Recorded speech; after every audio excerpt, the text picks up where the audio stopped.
Welcome back to DMG TV2's Medical Minutes. I'm Jennifer Clark, and this time around we have Dr. Tony Chryssos. He is a cardiac surgeon from Canton. Welcome to Medical Minutes. It's great to be here. And since it's February, Heart Month, we're focusing in on heart health. Being a cardiac surgeon, by the time you see patients, is it too late for them to fix whatever is wrong with them? Not at all.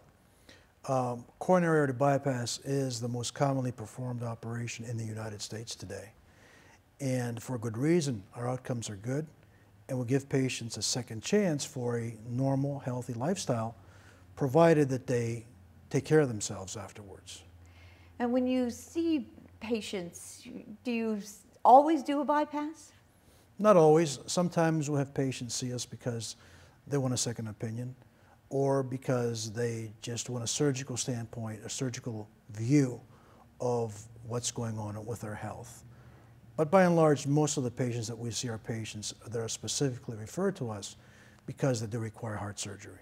And how long have you been in Canton doing this? I've been in Canton since 1990. And you've seen probably thousands of patients. I've operated in the last 25 years in over 6,000 patients. And what is the most common thing that you see among those patients? By and large, it's coronary artery disease. Which is that cholesterol plaque buildup inside your arteries, right? That's correct. Cholesterol buildup inside the coronary arteries cause various degrees of blockage in the coronary arteries. And patients may either present with chest pain and the usual symptoms, or with no symptoms whatsoever. That's the scary part you're talking about. Or with a massive heart attack. So there's a gamut of things they could present with. And what are some of the risk factors involved? Is it always a family history? Well, if my dad had a heart attack, so am I better get some help. Family history is, I believe, the biggest risk factor.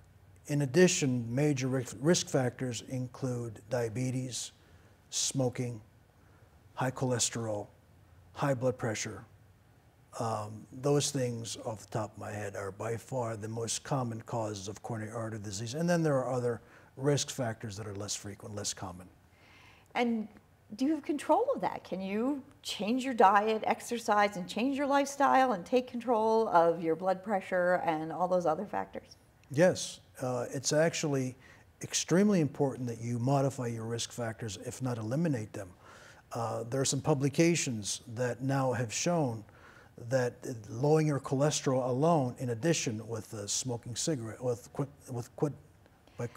smoking, right? By not smoking cigarettes and losing some weight and exercising, that virtually after coronary bypass you can live a normal, fully active life without the risk of a heart attack going forward. And what's involved with bypass surgery? You take a vein from somewhere else and have a detour around the blockage, right? That, in a nutshell, is what we do. Generally, we use arteries and veins to bypass blocked arteries. The blood supply that we use generally comes from the aorta, or if we use an artery, it comes from its own blood supply, from the artery's blood supply. The average number of coronary bypasses that we do per patient is 4 to 5. Really? Yes. That seems like a lot. But that's the average. And once you have the bypass, like you said, you still need to maintain that healthy lifestyle, because the bypass, they can block up pretty quickly. That's correct. If you continue to live the life that you lived before, and if you do not quit smoking, and if you do not curb your cholesterol, then your risk of having the bypasses themselves become blocked is extremely high. And when you see your patients and you tell them this and explain it all to them, do they take your advice? By and large, my patients do. Nobody wants to have heart surgery again. And that it's a great motivating factor. I have patients who smoked before their operation and had to spend an added amount of time on the breathing machine. And they're the ones that especially don't want to go through it again. And I haven't met too many people that don't really want to quit smoking. It's just very difficult. But once you give someone the incentive that they need, it's much easier, and it's much more convincing argument for quitting smoking. And we've been talking about the patient themselves.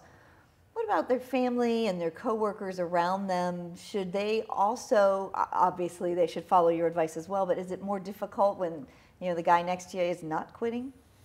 Well, I explain to families that if the person who has had bypass surgery is trying to quit smoking, it should be a family thing. They should modify their risk factors altogether as a family, because if they have children, their children are at risk for coronary artery disease because it is hereditary. So changing our eating habits is a good start. Eliminating the ashtrays from the house is also a great start. Plus, if people need to continue to smoke, they should smoke outside the house, away from someone who is trying to quit smoking, because it is extremely important that they do quit. And there are many awareness campaigns. Do you think that those are helping people change their lifestyles? You know, healthier eating, more exercise, quitting smoking. There's so many different programs to help you along. There are almost too many, and you never know who to listen to. I do believe that actually our patients are much more well educated to the symptoms of heart disease, especially of heart attacks. They now recognize that if they start having chest pain, if they're not feeling well, if they start having jaw pain, that it's time to see the doctor. And what are some ways that, besides the symptoms, are there ways to diagnose heart problems or coronary artery disease? Stress test. And what's involved with that? A stress test basically entails a patient that would walk on a treadmill, and while they're being monitored by a physician, a cardiologist, to see if there are any changes in the cardiographic monitor. If there are no cardiographic changes, electrocardiographic changes on the monitor, that doesn't mean that it's negative, because then they use a radioactive isotope at a delayed time and obtain images which would designate areas of the heart that aren't getting enough blood. So a stress test does work. If its stress test is negative, it does not mean that you do not have heart disease either. But it's a great first start, and it's a great first diagnostic tool. And always, if you have any questions, go see your doctor and ask them.